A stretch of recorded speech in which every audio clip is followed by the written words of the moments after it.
विमलानं नाडदर्शने मयाळं तैलोयसेयराणं नमो सयासो विशेषाणं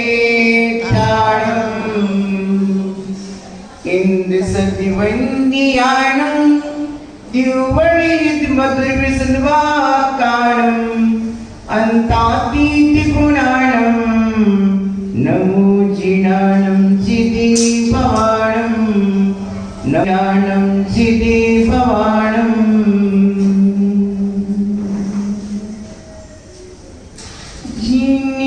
जिनिवाणी रस पानी के रूप में जिनिवरी को त्याओ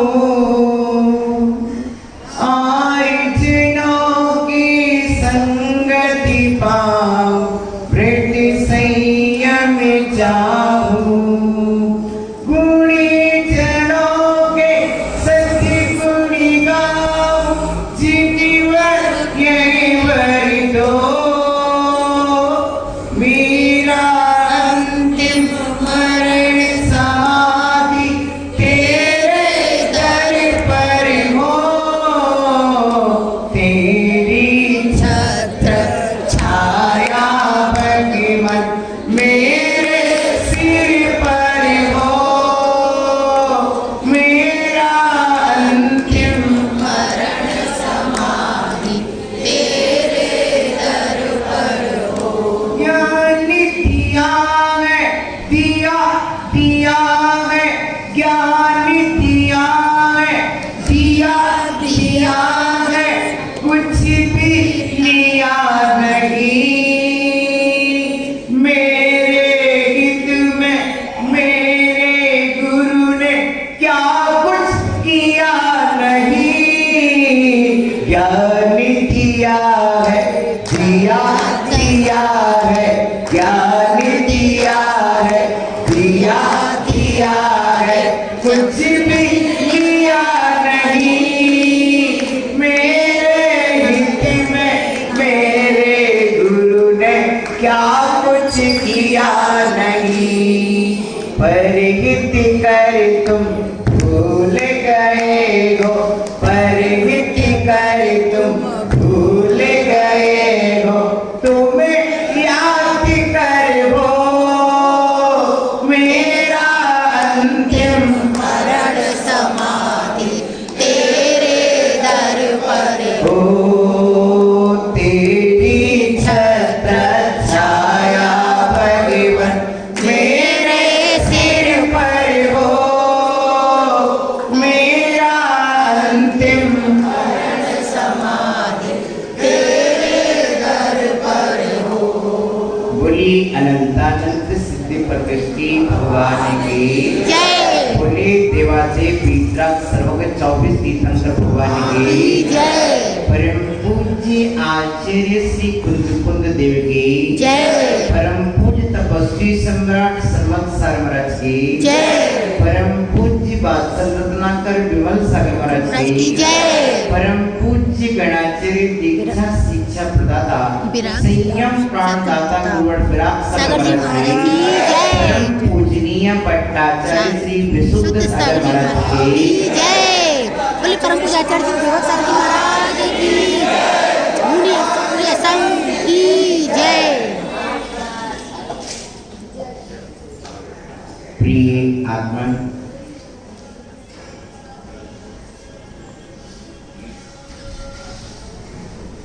स्यात्वाद केवलज्ञा ने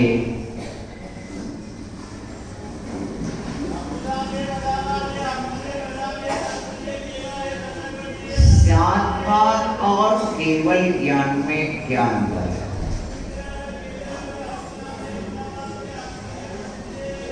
एक स्थान पर तीर्थंकर भगवान केवली विराजमान है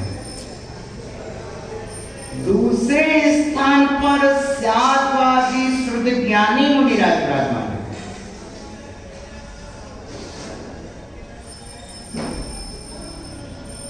दोनों की देशना में क्या अंतर है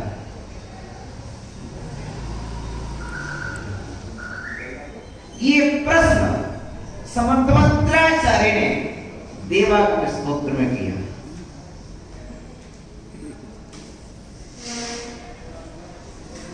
दोनों वस्तु को वस्तु स्वरूप से जान रहे हैं।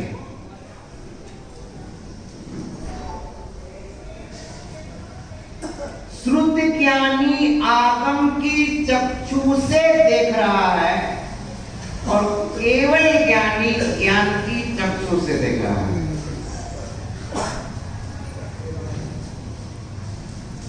मात्र अंतर इतना ही है कि एक प्रत्यक्ष जान रहा है, एक परोक्ष जान रहा है। ये आगम की दृष्टि है। न्याय दृष्टि से देखें तो दोनों ही प्रत्यक्ष जान रहे हैं। आत्मा तत्व देशना से प्राप्त जो वस्तु का स्वरूप होता है, वह वस्तु स्वरूप की जानकारी, वस्तु स्वरूप की संवेदना और वस्तु स्वरूप की जो अनुभूति होती है, वह जीव के अंदर शांति को उत्पन्न करती है। प्रिय आत्मन, स्याद्वान् केवल ज्ञाने सर्व तत्व प्रकाशने भेदा साक्षात असाक्षात वस्तु ही अनंतम हुए। वस्तु नहीं बदलती है द्रव्य दृष्टि से, वस्तु बदलती है। वस्तु बदलती कि नहीं बदलती? पर्याय दृष्टि। वस्तु बदलती कि नहीं बदलती?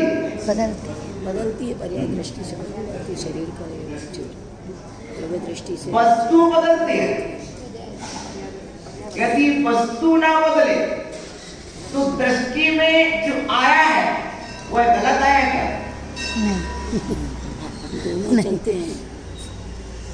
वस्तु बदलती है, ये शास्त्र आपने तय किया है। जिस समय ये प्रकाशन हुआ था, इसका कागज बहुत सफेद था, इसका कागज सफेद था और अब ये पीला पड़ गया। बोलो, वस्तु बदली कि नहीं बदली? बदल पर्याय कब बदली? काल के हिसाब से कब बदली? आपके मंदिर में शास्त्र का आप बताइए, पीला कब पड़ा? अपने आप काल परिवर्तन के हिसाब से। प्रति समय वस्तु बदलती है, क्योंकि वस्तु मात्र द्रव्य नहीं है, वस्तु मात्र गुण रूप नहीं है, वस्तु मात्र पर्याय रूप नहीं है, अपितु गुण पर्याय द्रव्यम। गुण पर्याय क्या? गुण पर्याय द्रव्यम। द्रव्यम गुण और पर्यायों का समूह है।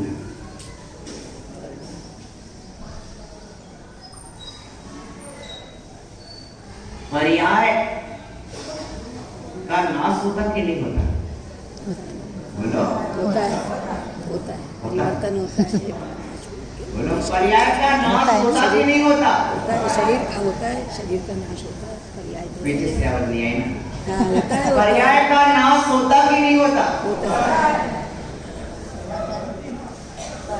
पर्याय का नाश होता कि नहीं होता? द्रव्य का नाश नहीं होता है, पर्याय का होता है।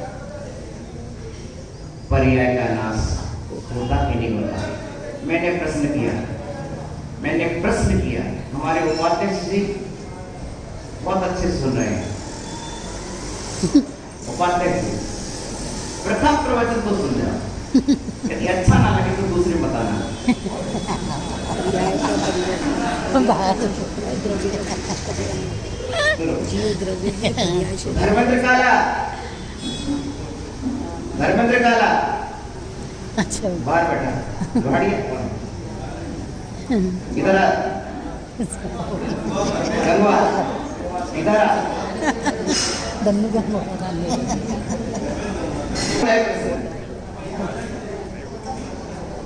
नहीं द्रव्य का नाश नहीं होता। कि आत्मा अच्छा नहीं होता। सुनो, हाँ पर पर्याय परिवर्तनशील है।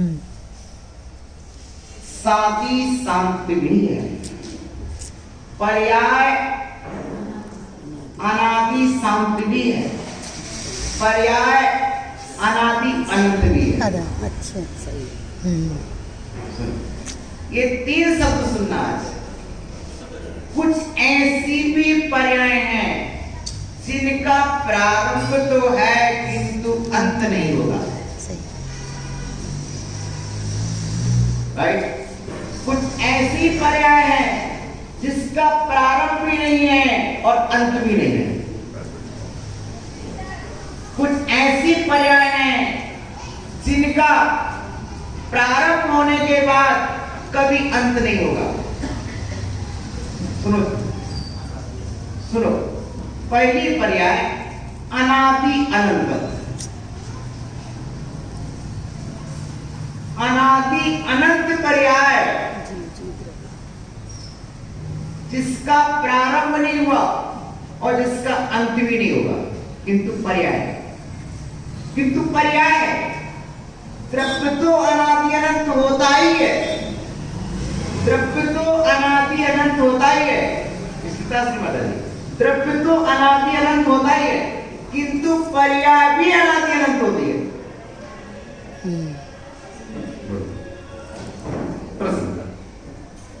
सुमेरु पर्वत क्या है? उद्गल की पर्याय। सुमेरु पर्वत क्या है? उद्गल की पर्याय। उद्गल की पर्याय। सुमेरु पर्वत क्या है? उद्गल की पर्याय। उद्गल की पर्याय कब से है? अनादि कब तक रहेगा? अनंत तक। तो पर्याय का नाम हुआ क्या? नहीं हुआ। अनादि अनंत। नहीं हुआ, नहीं हुआ, हाँ। नहीं हुआ। कैसे हुआ? पर्याय का नाश हुआ कि नहीं हुआ? सुमेरु पर्वत कब से है? अनादि से। अनादिकाल से। कब तक रहेगा? अनंत। तो पर्याय का नाश हुआ या नहीं हुआ? वो तो स्थिर नाश है। नहीं हुआ। स्थिर तो बताइए, स्थिर है वो। क्या बिना उत्पाद व्यय के वस्तु होती है? अच्छा। क्या ऐसी भी कोई वस्तु होती है जिसमें परिवर्तन ना हो?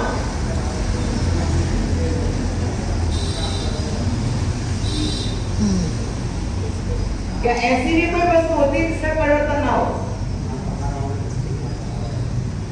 वस्तु वही है जिसमें अर्थक्रिया होती है। वो अर्थक्रियाशील वस्तु प्रतिक्षण परिवर्तनशील होती है। अच्छा। प्रिय आत्मन, सूक्ष्म अगर लघु गुण के कारण प्रत्येक द्रव्य में परिवर्तन होगा। सतगुणी हानि वृद्धि होती है, इसलिए परिवर्तन होता है। लेकिन वो परिवर्तन सूक्ष्म परिवर्तन होता है, वचन की अगोचर परिवर्तन होता है, केवली ज्ञान के ज्ञान का विषय होता है। छतमस्त हम जैसे नहीं जान सकते हैं कि प्रति समय परिवर्तन क्या हो रहा है। हमारे संचालक महोदय, इनके बाल कतरा के ना काले हैं ना सफेद हैं। आपके बाल कैसे हैं? काले नहीं सफेद हैं। सफेद कब हो गए? यानी प्रिय आत्मन, प्रति समय परिवर्तनशीलता वस्तु का सूक्ष्म परिवर्तन प्रत्येक वस्तु में होता है, लेकिन समय इतना सूक्ष्म है कि उसे हम श्रुत ज्ञानी नहीं जान सकते। लेकिन केवल ज्ञानी ने बताया है तो श्रद्धान का विषय है, इसलिए परोक्ष रूप से हम जानते नहीं हैं, आगम से जानते हैं। हर चीज आंखों से नहीं देखी जाती है, अनुभव करके जानना चाहिए कि नहीं जानना चाहिए? बोला, अपन को अनुभव करके जानना चाहिए कि नहीं जानना चाहिए? जानना चाहिए। बोलो, जानना चाहिए, राइट? बिना अनुभव के नहीं मानना चाहिए। अगर कोई आगम में है तो उसको मानना पड़ेगा। अनुभव करके जानना चाहिए कि नहीं जानना चाहिए? वो अलग बात है, पर आगम वाला तो मानना ही पड़ेगा। उसको तो उसकी श्रद्धा रखनी पड़ेगी। ये आत्मा सिर्फ अनुभव ही प्रमाण नहीं है, सिर्फ अनुभव ही प्रमाण नहीं है, आगम भी प्रमाण है। के बिना तो जानना नहीं सकते। अनुमान भी प्रमाण, प्रत्यक्ष भी प्रमाण है। परोक्ष भी प्रमाण है। क्या आगम प्रमाण है, हाँ प्रत्यक्ष प्रमाण है, परोक्ष प्रमाण है, परापर गुरु उपदेश प्रमाण है, सौ संवेदन भी प्रमाण है, तर्क भी प्रमाण है। प्रमाण सिर्फ एक अनुभव ही नहीं है। यदि किसी ने कहा अनुभव ही प्रमाण है तो नहीं तो फिर कोई कहेगा भैया मैं तो बिना अनुभव के नहीं मानूंगा। जहर खाने से मृत्यु होती है। अनुभव किया है क्या? अनुभव किया है क्या? फिर जहर खाने से मृत्यु होती है। अनुभव प्रमाण माना है, सुना है। ये प्रमाण है। यहाँ परापर उपदेश भी प्रमाण है, एक गुरुजनों के द्वारा बताया गया है। किसी ने खा के नहीं बताया, बिना खाने वाले नहीं बताया, खाने वाले ने बताया नहीं। वो कैसे बताएगा? खाने वाले ने बताया नहीं, बताने वाले ने खाया आया नहीं। प्रिय आत्मा, इसलिए अनुभव आत्म प्रमाण लेकिन अनुभव में नहीं आ रहे। सुमेरु पर्वत कहाँ है? अनुभव में आएगा नहीं आगम से माना है उसको। आगम में जान गया। सुमेरु पर्वत अनुभव में नहीं आएगा। परमाणु सूक्ष्म में अनुभव में नहीं आएगा। ऋषभनाथ भगवान बोल अनुभव में आएंगे क्या? थे कि नहीं थे? अनुमान से जानोगे। कैसे जानोगे? अनुमान से जानोगे। अनुमान से जाना जाता है। अग्नि गर्म होती है, ये आप अनुभव से जान सकते हैं। शक्कर मीठी होती है, अनुभव प्रमाण से जान सकते हैं। लेकिन राम थे, ये अनुभव से नहीं जान सकते। अनुमान से अनुमान से। इसलिए आगम प्रमाण, तर्क प्रमाण, अनुमान प्रमाण, प्रत्यक्ष प्रमाण, परोक्ष प्रमाण अनेक रूप से तत्व को जाना जाता है। अनेक रूप से। आइए तो स्यादवाद यही तो है। मति ज्ञानी श्रुत ज्ञानी जीव स्यादवादी होते हैं। केवल ज्ञानी जीव केवल ज्ञान से जानते हैं, प्रत्यक्ष जानते हैं। वे प्रत्यक्ष जानते हैं। यह शास्त्र रखा हुआ है। केवल ज्ञानी से क्या जानेंगे? केवल ज्ञानी क्या जानेंगे और श्रुत ज्ञानी क्या जानेंगे? आगम जानेंगे एक ही, जानेंगे एक ही।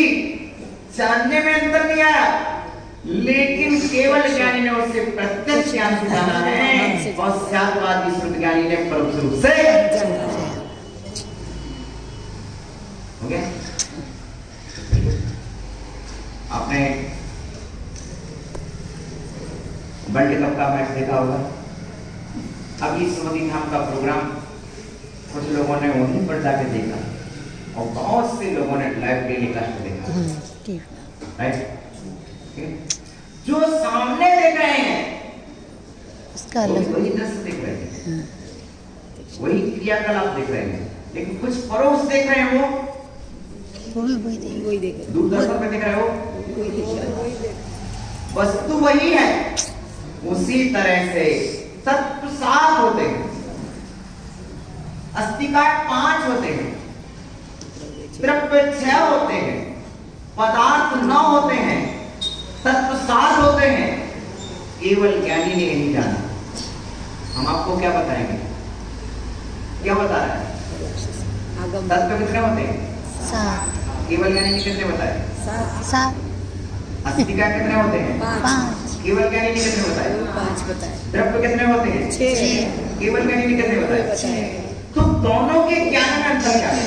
वो प्रत्यक्ष है, वो ये परोक्ष और कितना ही अंतर है? वस्तु स्वरूप तो ये है, हाँ वस्तु स्वरूप तो ये है, राइट? तो जो आप कार्यक्रम सामने देख रहे हैं, दूसरे लोगों ने दूरदर्शन में देखे, अर्थात आपका इस सभा में उपस्थित होने का मतलब है कि 2000 साल पहले, 2500 साल पहले अथवा करोड़ों वर्ष पूर्व तीर्थंकरों ने जो देशना दी है उसी देशना को आप परोक्ष रूप में देख रहे हैं। कोई अनुष्ठान हो गया, कार्यक्रम हुआ, उससे रिकॉर्ड कर लिया, तत्काल आप नहीं देख पाते, 2 दिन बाद देख लेते हैं, देख लेते हैं, कार्यक्रम तो वही देखा ना, बोलो। उसी तरह से जो केवली ज्ञानी ने करोड़ों वर्ष पहले जाना था, ऋषभदेव ने जाना। अच्छा ही बताओ, ऋषभदेव की देशना में और महावीर के देशना में क्या अंतर है? कोई अंतर नहीं। जिस तत्व को केवल ज्ञानी ने जैसा जाना, उसी तत्व को महावीर ने वैसा जाना, क्योंकि दोनों का ज्ञान एक समान था। केवल ज्ञान सब में समान, तो केवल ज्ञान में झलकने वाला पदार्थ भी समान है। प्रिय बंधुओं, केवल ज्ञानी जैसा जानता है वस्तु वैसी होती है कि वस्तु जैसी होती है, केवल ज्ञानी वैसा जानता है। जैसी वस्तु होती है, केवल ज्ञान में झलकता है सब चीजें। केवल ज्ञान में सारी चीजें वैसी की वैसी झलकती है। ये है, वस्तु का स्वरूप जैसा है, केवल ज्ञान के ज्ञानी में वैसा झलकेगा। वस्तु यहाँ रखी, दर्पण यहाँ रखा, तो वस्तु जैसी है, दर्पण में कैसे चल रही? दर्पण की निर्मलता है वस्तु स्वरूप की विशेषता। दर्पण की निर्मलता वस्तु स्वरूप की विशेषता। प्रिय आत्मन, जगत में अन्य अनेक बातें हैं, लेकिन जैन एक बात है, क्योंकि हमें केवल ज्ञानी के ज्ञान से मिला और अनंत केवल ज्ञानियों ने वस्तु को एक रूप देखा। क्या?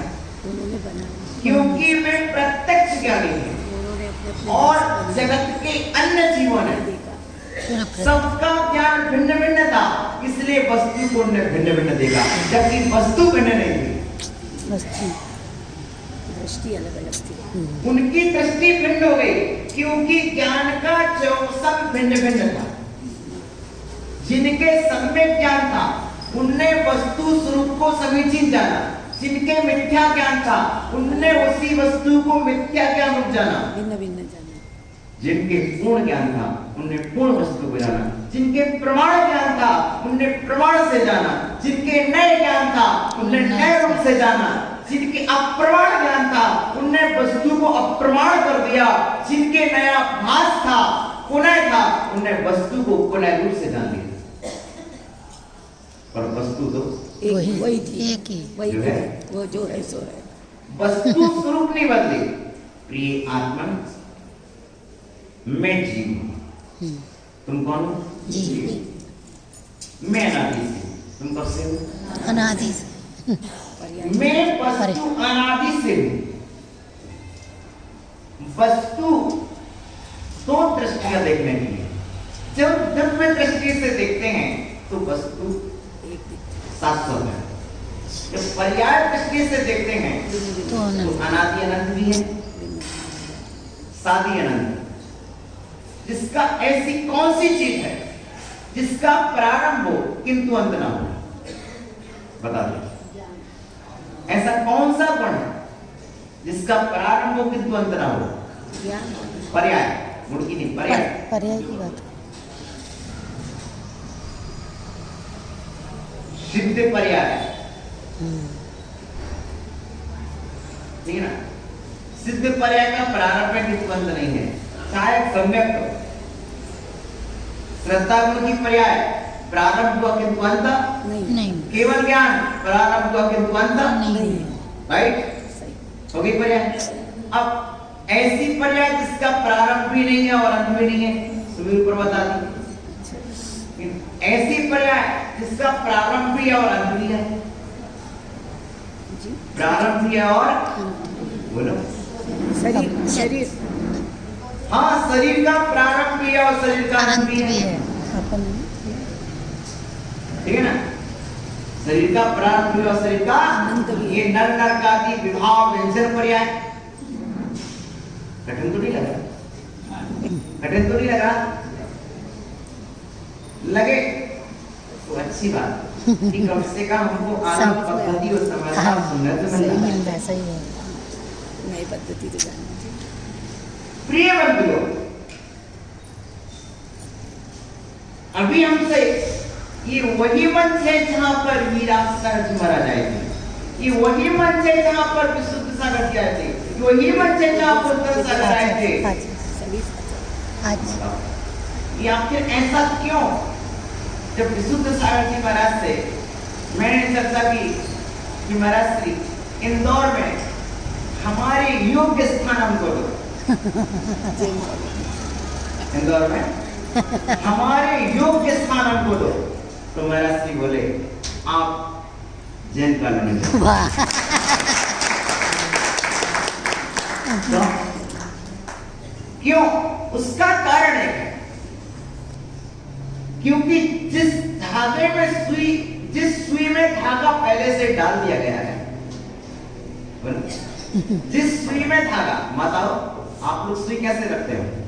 धागा डाल के रखते। क्यों? घूम नहीं जाए।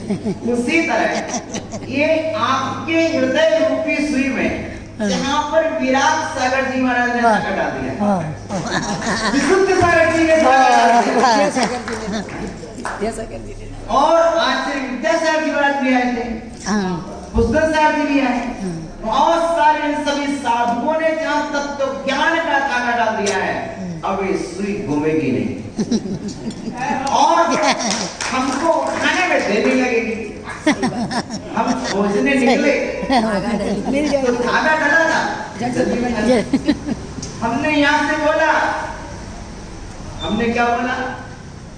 सूत्र सुनाया, हमारा आगम सभी समझ रहे हैं। यहाँ से आगम की एक बात करते हैं तो हमारी विदुषी माताएं,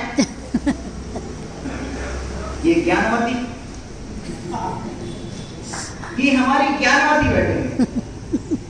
कठिन प्रवचन करने से ये पता पड़ता है कि समाज में कितने प्रबुद्ध माताएं, कितनी विदुषी माताएं, समाज में कितनी अध्ययनशील हैं, ये पता चलता। और कठिन प्रवचन करने से ये पता पड़ता है कि श्रोता कितना गंभीर है, श्रोता कितना ध्यानपूर्वक सुनता है। श्रोताओं को बांधना हो तो कठिन प्रवचन करो, और श्रोताओं को यदि बातचीत में लगाना हो तो सरल प्रवचन करो।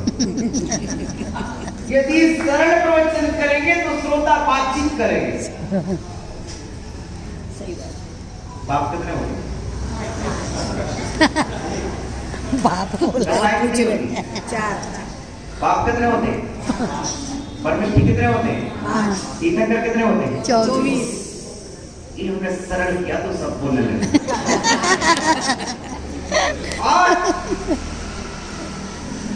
प्रिय आत्मा, आइए, आचार्य भगवंत ने कहा कि प्रत्यक्ष और परोक्ष, गंगा का जल,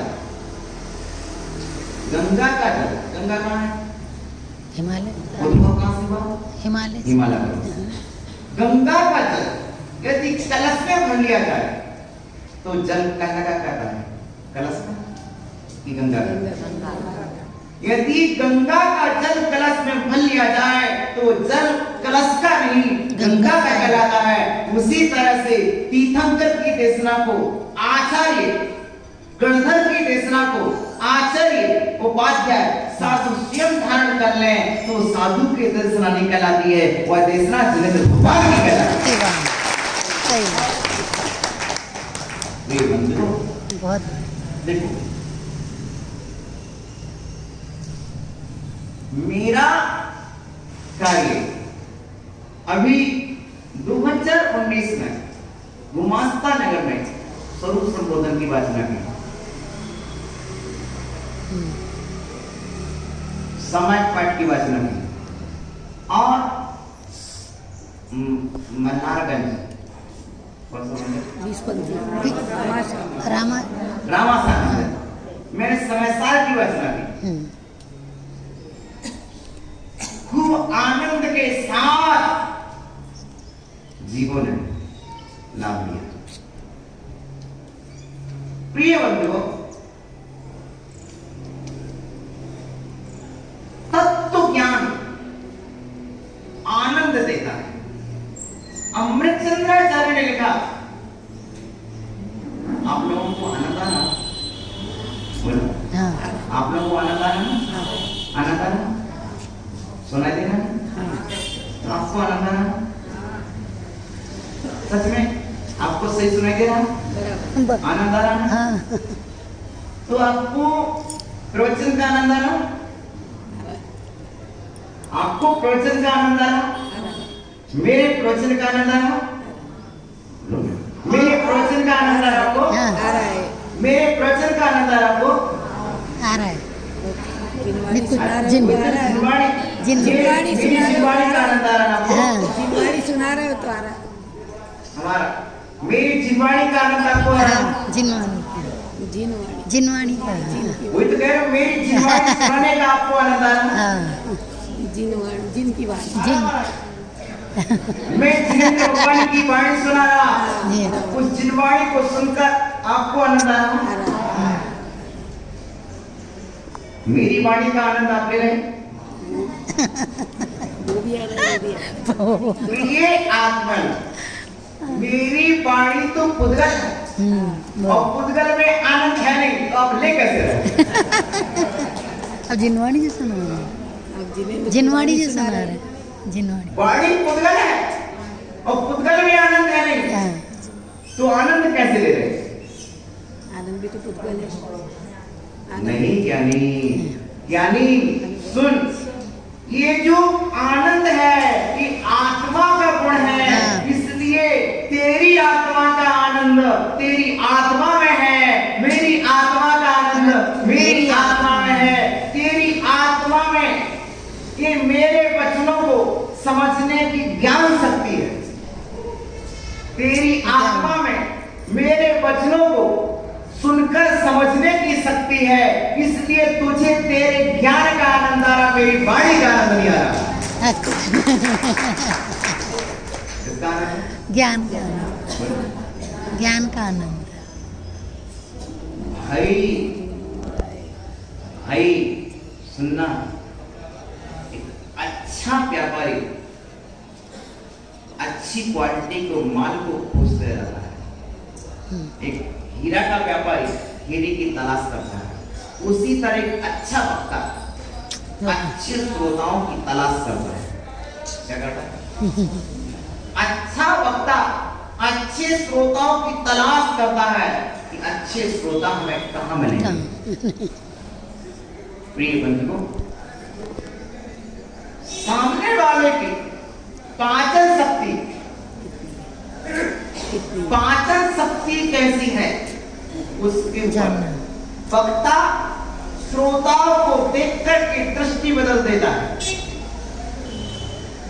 वह वक्ता कैसा, जो श्रोता के उपस्थित होने पर, चिंता मत करो, उपाध्यक्ष की व्यवस्था बना रहा है, आप तो बैठे हो, उपाध्यक्ष कर रहेगा। सुनो, वक्ता श्रोता को देख करके अपनी प्रवचन में परिवर्तन ला देता है। चाहे भक्तामण शास्त्र को, चाहे छेडाला शास्त्र को, चाहे समय शास्त्र को, लेकिन श्रोता जैसा होगा वक्ता वैसा परोसेगा। अच्छा बताओ, माँ चांदी की कटोरी, सोने की कटोरी या स्टील की कटोरी हो रहा है, आप जब खीर परोसोगे तो सोने की कटोरी देखकर खीर परोसोगे कि चांदी की कटोरी देखकर खीर परोसोगे कि स्टील की कटोरी देखकर खीर परोसोगे? कटोरी देखकर, कटोरी देखकर। सुनना, आप चांदी की कटोरी देख के खीर परोसोगी कि सोने की कटोरी देखकर परोसोगी कि स्टील की कटोरी देखकर खीर परोसोगी? बस कटोरी देख, कटोरी सामने वाले के सुनना, ध्यान से सुनना, क्या बोलते हैं? हाँ सुनाइए। सुनना, क्या देख के परोसोगी? कटोरी, कटोरी है, कटोरी सामने। अभी कटोरी देख के परोसोगी। सुनना सुनना, देखना अभी मेहमानों के ऊपर डिपेंड कटोरी देख के खीर परोस, अभी देखा कितनी बदलती है, और बदल जाएगी। अभी आहार करने के लिए, आहार करने वाला सामने आया ही नहीं है, तो तुम कटोरी में खीर परोसती क्या? नहीं खाने वाले की उपस्थिति पर परोसी जाएगी। तुम्हारे यहाँ पात्र में खीर है या नहीं है? है पात्र में खीर है, है और खीर जिस कटोरी में परोसना वो कटोरी भी है, लेकिन खाने वाला ना हो तो क्या खीर परोसती क्या? नहीं उसी तरह मेरे पास ज्ञान है, जिस ज्ञान से मुझे जहां परोसना वो स्थान भी है, लेकिन उस मेरे ज्ञान रूपी भोजन को स्वीकार करने वाली ये ज्ञानात्माएं, यदि ये सामने ना हो तो मैं अपना प्रवचन कैसे परोसूं? सही प्रिय बंधुओं, तो ये ज्ञान रूपी अमृत का भोजन है। सुनना भैया, तुम सफेद ड्रेस पहने, एक काली ड्रेस पहने, ये नीली पीली पहने, ये देख करके मैं भोजन नहीं परोस रहा, ये देख करके मैं प्रवचन नहीं परोस रहा, मैं तुम्हारे ज्ञान की पिपासा को देखकर स्वावरण छयोसम लक्षण योग्यता प्रीति नियत व्यवस्थापित अपने अपने ज्ञानावरण का क्षयोपम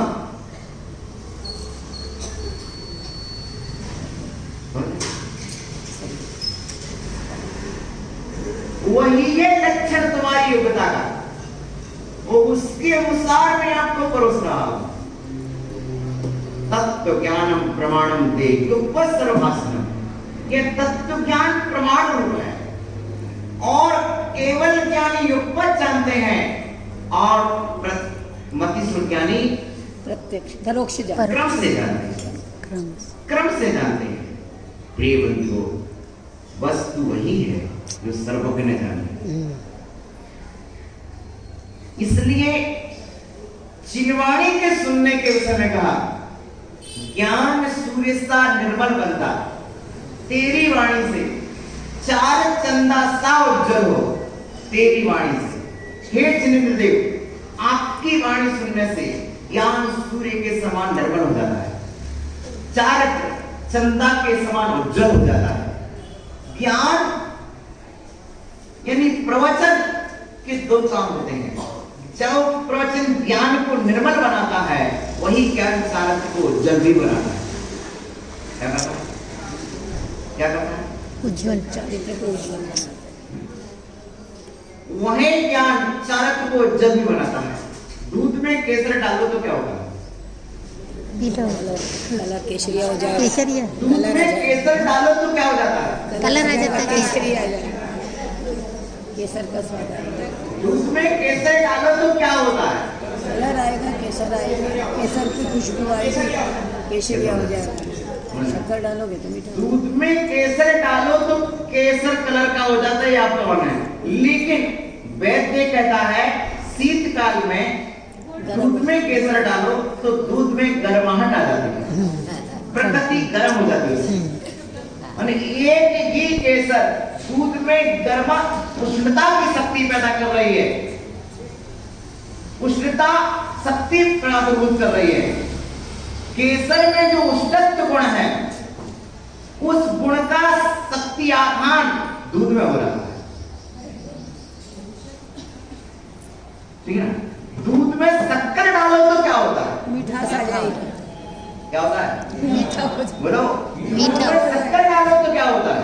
मीठा स्वादिष्ट हो जाएगा। दूध में मिठास शक्कर डालो तो मिठास तो होता ही, तो सारा जग जानता है, लेकिन शक्कर डालने से दूध में शीतलता आ जाती है। क्या होता है? क्योंकि शर्करा की प्रकृति शीतलता है। दूध में शर्करा डाली तो वही दूध पित्त को शांत करेगा।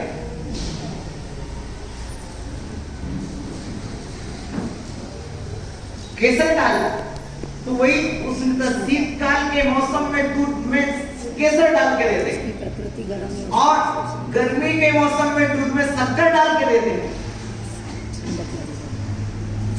और ठंडी की ऋतु है तो उसमें सौंठ और गुड़ के देते हैं।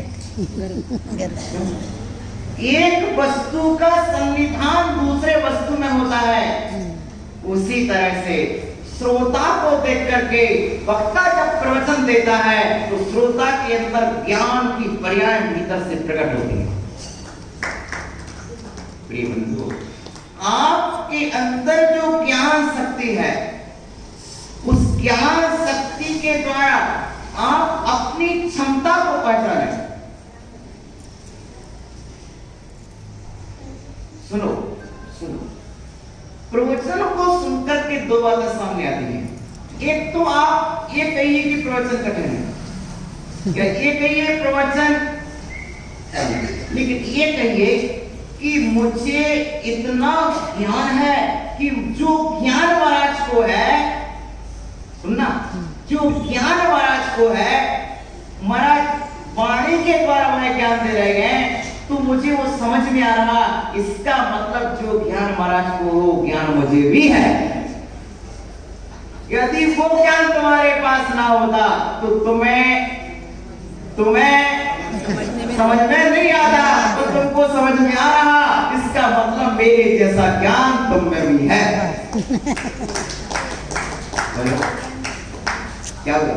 सिद्धि हुई कि नहीं? सिद्धि हुई कि नहीं? अरे यार, जब दूध में इतनी सी केसर डाल दो, दूध में इतनी सी केसर डालो तो दूध अपना रंग बदल देता है।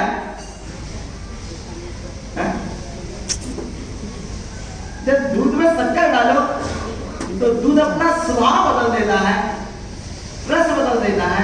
तो इन श्रावकों में तत्व ज्ञान जिनवाणी प्रवेश करेगी तो इनके जीवन में परिवर्तन नहीं आता क्या? आएगा कि नहीं? आएगा। बोलो, आएगा। आएगा। पर्याय अशुद्ध है जिन द्रव्य, हम संसारी जीव हैं, अशुद्ध पर्याय लिए बैठे हैं, अशुद्ध पर्याय लिए बैठे हैं, अशुद्ध पर्याय लिए बैठे हैं कि शुद्ध पर्याय लिए बैठे हैं? हम संसारी जीव अशुद्ध पर्याय लिए बैठे कि शुद्ध पर्याय लिए बैठे?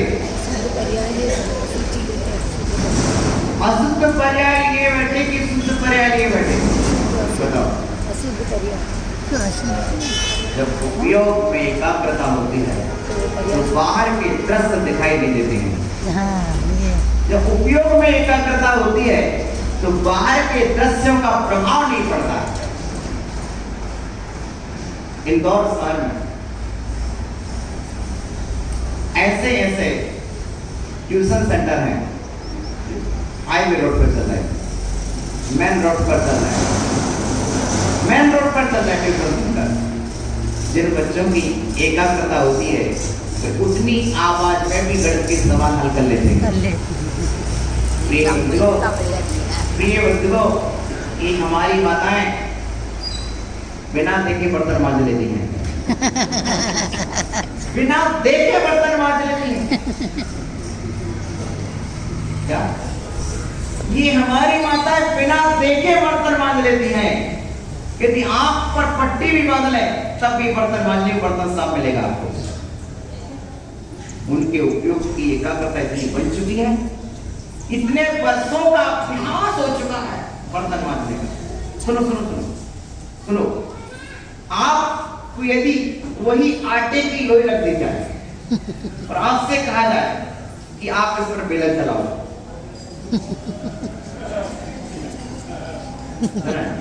और आप अपनी आंखों को खुली रख के बनाओ, तब भी आप बनाओगे तो ना जाने भारत का नक्शा बनेगा कि कौन सा नक्शा बनेगा। लेकिन हमारी माताएं इतनी अभ्यस्त हो चुकी है, जब भी आप चाहे आपको देखती रहे, किसी से बात भी करती रहे, यहाँ बेलन भी चलाएंगी तब भी रोटी बनेगी तो ये अभ्यास की बात है, अभ्यास की बात है, अभ्यास की बात है। अभ्यास से सिद्धि प्राप्त होती है। क्या होता है? जब पहली बार आपने रोटी बनाई थी तो बहुत बनी थी, बोलो तो। नहीं। पहली बार आपने रोटी बनाई थी तब कैसी बनी थी? लेकिन क्रम क्रम क्रम से दाल बाकी नहीं। उसी तरह आप चिंता मत करना, हमारे उस पर को लगता है कि हम तो बहुत कठिन बोलते हैं, चिंता मत करना। रोटी तो वही है जो गोल बने, रोटी तो वही है जो गोल बने, प्रवचन तो वही है जो कठिन हो, लेकिन धीरे धीरे धीरे गोल बनना सीखना पड़ती है। उसी तरह धीरे धीरे धीरे अभ्यास में बैठते बैठते प्रवचन कठिन भी सरल हो जाता है। प्रिय बंधुओं, और ये कहिए, हमने जिसका अभ्यास नहीं किया वो हर चीज कठिन नजर आती है, और जिसका अभ्यास किया है वो हर चीज सरल नजर आती है। हमारे अनादि काल के संस्कार जिन कार्यों के हैं वो कार्य हमें आसान नजर आते हैं, और जिन कार्यों को हमने कभी किया ही नहीं है वो कार्य हमें कठिन नजर आते हैं। प्रिय बंधुओं, आचार्य कुंद ने कहा, मिच्छत्ति बहुति भावम पुब्बम जीवेण भाव्या सुयम सम्मत्तादि भावम, मिथ्यात्व आदि भावों को जीव ने सदा से पाया है, इसलिए वो हमें सरल लगते हैं, सरल लगते हैं। लेकिन सम्यक्तादि भाव, हम जिस असंयम की पर्याय में बैठे हैं वो असंयम की पर्याय में अनादिकाल से रहे, तो हमको आसान लगता है, लेकिन संयम की पर्याय महान है लेकिन कठिन लगता है। संयम महान है लेकिन कठिन लगता है, इसलिए क्योंकि धारण नहीं किया, और धारण करने वालों से कुछ, धारण करने वाले से कुछ। ऐसी भीषण गर्मी में 24 घंटे में एक बार पानी पीना, एक बार भोजन करना, और यहाँ पर इंदौर की धरती तो धरती के देवताओं से पावन हो रही है। जिन शासन के देवतागण विचरण कर रहे हैं, जहां देखो वहां तीर्थंकर की मुद्राएं नजर आ रही हैं। अभी हम लोग बिहार करके आ रहे थे, स्मृति से नगर से चले तो गणपति चप्पल आचार्य विशुद्ध सागर जी महाराज मिल गए, उनके दर्शन किए। तब आगे चले, वहां से कोई मोदी जी की रसिया, वहां पर विशाश्री माता जी का सुंदर, इधर से देखा तो विद्याश्री माता जी का सुंदर।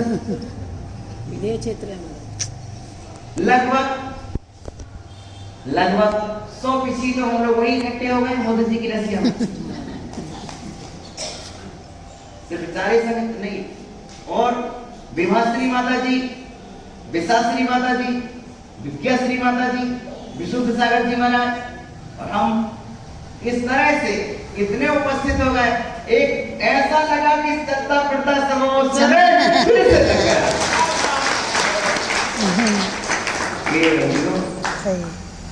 देखो भाई, हमारे पूर्वज पुण्यात्मा थे, इसमें कोई संदेह नहीं है। हमारे पूर्वजों का पुण्य इतना था कि उन्होंने नैनागर में पारसनाथ को बुला लिया, उज्जैन में महावीर को बुला लिया, सोनागढ़ में 16 बार शांतिनाथ को बुला लिया, शीतलनाथ को बुला लिया, चंदापुर को बुला लिया, विदिशा में शीतलनाथ को बुला लिया। यदि हमारे पूर्वजों का पुण्य था कि उस समय के तीर्थंकर को बुला लिया, तो हमारा भी तो पुण्य है कि इस समय के चलते फिरते तीर्थंकर के समान इन धरती के देवता विशुद्ध सागर महाराज, विशुद्ध सागर महाराज, विनम्र सागर महाराज, विहट सागर महाराज, विनेश्वर सागर महाराज वर्तमान में तो धर्म तीर्थ को चला रहे हैं। भैया सिर्फ एक बात पूछेंगे, तीर्थंकर किसे कहते हैं? तीर्थंकर किसे कहते हैं? जो धर्मतीर्थ के नेता, धर्मतीर्थ के नेता होते हैं और तीर्थ प्रवृत्ति का तीर्थ जो धर्मतीर्थ को चलाते हैं। तीर्थ किसे कहते हैं? सिर्फ एक क्वेश्चन करेंगे, इसी क्वेश्चन के साथ तीर्थ किसे कहते हैं? कोई भी सभा में विराजमान व्यक्ति उत्तर दे सकता है। तीर्थ किससे कहते हैं? जो तीन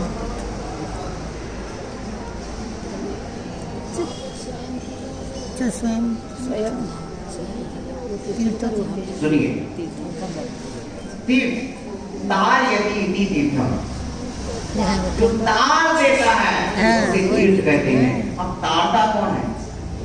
गुरु तारता कौन है? प्रिय बंधुओं, तीर्थ दो प्रकार के होते हैं, द्रव्य तीर्थ होता है और भाव तीर्थ होता है। तो गंगा यमुना आदि तो द्रव्य तीर्थ हैं जिससे तरा जाए, लेकिन ये ज्ञान गंगा जो है, ये प्रवचन तीर्थंकर समोह शरण में क्या देते हैं? प्रवचन देते हैं। क्या देते हैं? प्रवचन रूपी तीर्थ के करता है वो, दिव्य ध्वनि रूपी तीर्थ के करता है। ये बताओ, भगवान महावीर स्वामी को केवल ज्ञान हो गया, भगवान महावीर स्वामी को केवल ज्ञान किस तीर्थंकर के कारण हुआ? भगवान का पार्श्वनाथ भगवान का काल चल रहा था, पार्श्वनाथ भगवान का काल चल रहा था। भगवान महावीर स्वामी को केवल ज्ञान किस तीर्थंकर के कारण हुआ? पार्श्वनाथ भगवान का काल चल रहा था, पार्श्वनाथ भगवान के काल। राइट, हो गया। क्योंकि जब तक अगले तीर्थंकर की देशना प्रारंभ नहीं होती है, पार्श्वनाथ भगवान का काल, तब तक पूर्व के तीर्थंकर का काल कहलाता है। पार्श्वनाथ भगवान का काल था, और भगवान महावीर स्वामी की दिव्य ध्वनि गिरी, पार्श्वनाथ भगवान के काल। तो वहां से उनका तीर्थ चालू हो गया।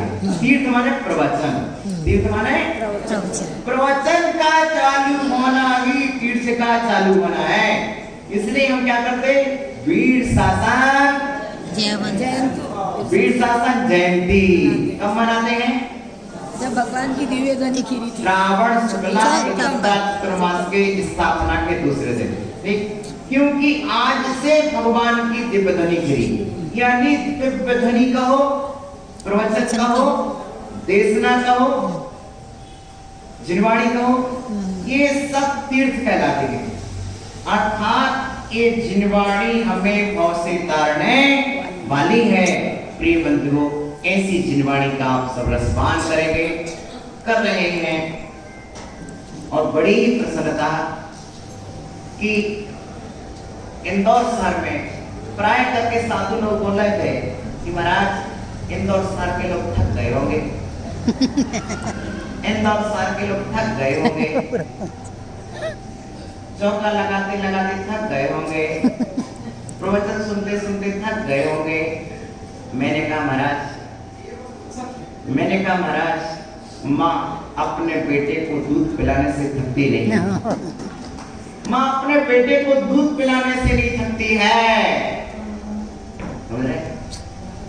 श्रोता को जिनवाणी मिले वो थकता नहीं है, जिनवाणी तो थकान दूर कर देती है। माँ रोटी बनाती, माँ रोटी बनाती है,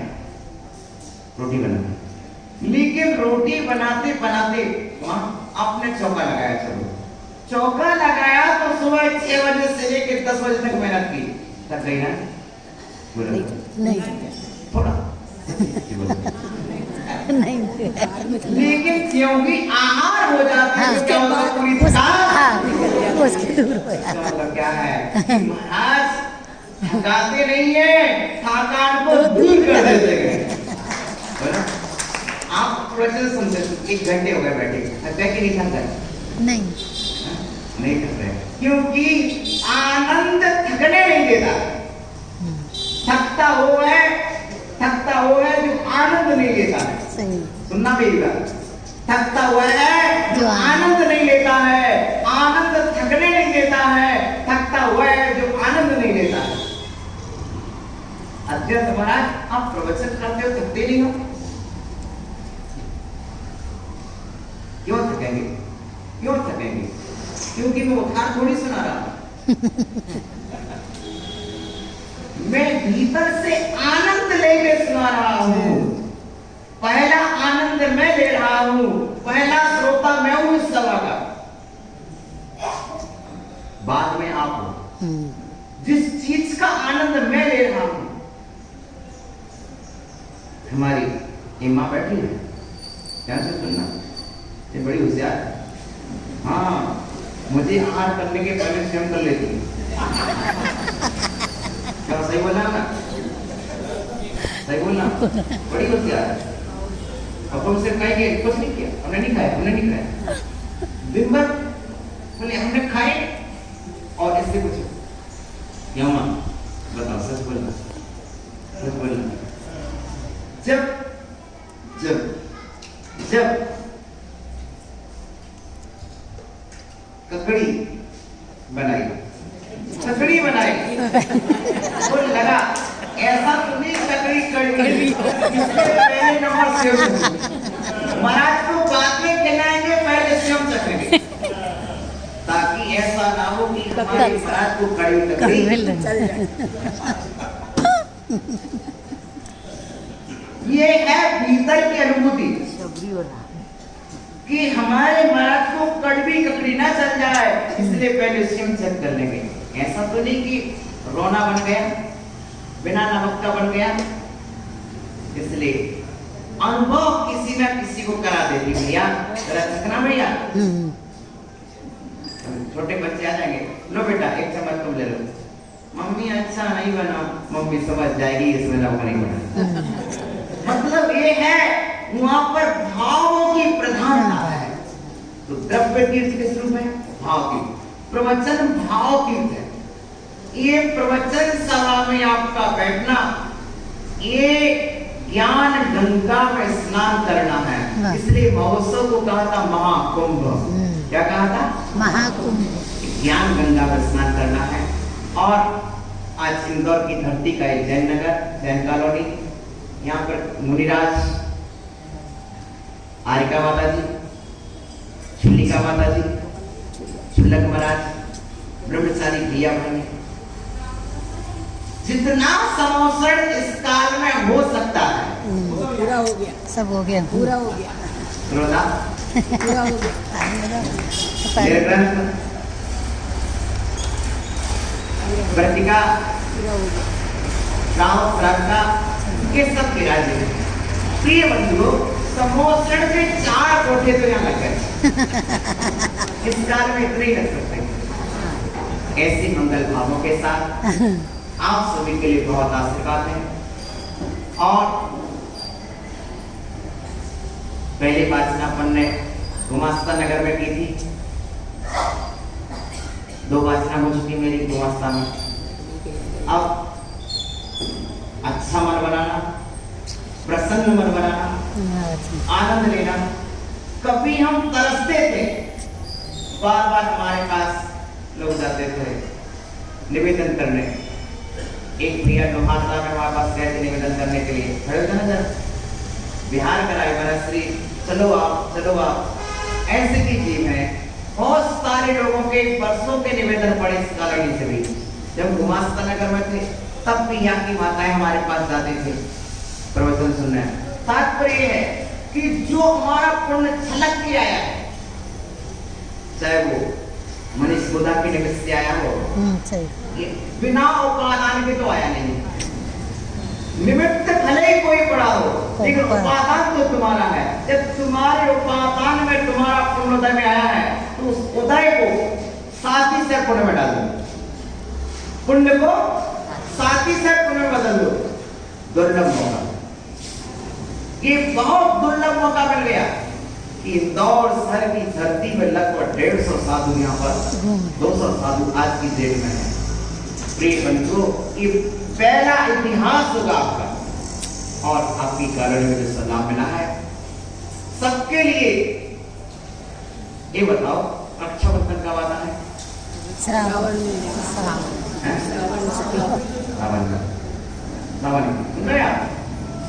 सावन में आता है।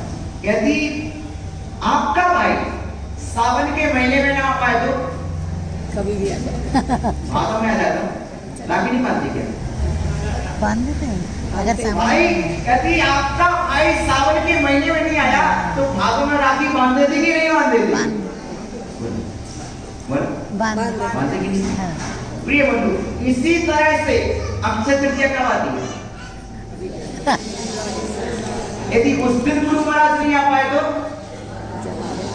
जिस दिन गुरु महाराज आ गए हम उसी दिन अक्षय तृतीया मना लेंगे। प्रिय बंधुओं, बड़े उत्साह के साथ, बड़े प्रेम के साथ, पूरे आनंद के साथ इस मिले हुए समागम को एक त्योहार में बदल करके भीतर से आनंद को प्रकट करते हुए निर्जरा संक्लेश करके नहीं होगी, निर्जरा टेंशन लेकर के नहीं होगी, निर्जरा आनंद में होगी। जो क्षण मिला है इस क्षण को आनंद में लगाओ। हमारे पुण्य का उदय आया है तो हम पुण्य के साथ, विवेक के साथ उसको लगाएंगे और एक सूत्र के साथ आज अक्षय तृतीया है।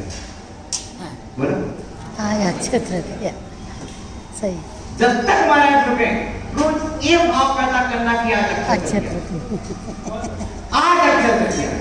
क्या है आज? आज अक्षय तृतीया है और एक सूत्र और सीख लो, दुर्लभ मौका। बोलो घर जाओ। मंगल आशीर्वाद, इसी मंगल भावना के साथ हम आगे सुनेंगे। संग में बहुत सारे साधु हमारे और प्रबुद्ध श्रोता हैं, वक्ता हैं, सबको सुनेंगे। दोपहर का स्वाध्याय 4 बजे से 5 बजे तक चलेगा, 4 से 5 दोपहर का स्वाध्याय चलेगा। उसके पश्चात शाम को माता जी का आपकी भक्ति आनंद यात्रा कराते हैं। प्रारंभ करेंगे। ओम नमः शिवाय।